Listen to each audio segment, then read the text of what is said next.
नमस्ते सभी को और स्वागत है। आज मेरे पास टीमू एप्लीकेशन है और मैं आपको दिखाने जा रहा हूं कि फ़ोन नंबर कैसे जोड़ें। पहले आपको नीचे क्लिक करना है और फिर आपको इस पर क्लिक करना है। ऊपर नाम पर यहाँ अपने नाम के पास इस आइकन पर क्लिक करें।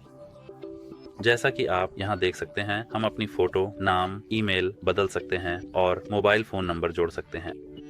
हमारा मोबाइल फ़ोन नंबर जोड़ें पर क्लिक करना और अब हम अपना मोबाइल नंबर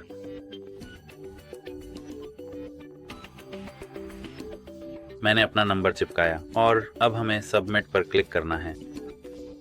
यहाँ हमें अपना सत्यापन कोड दर्ज करना है। आप देख सकते हैं।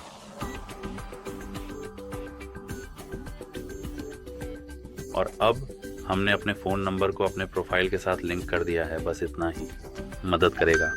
अलविदा।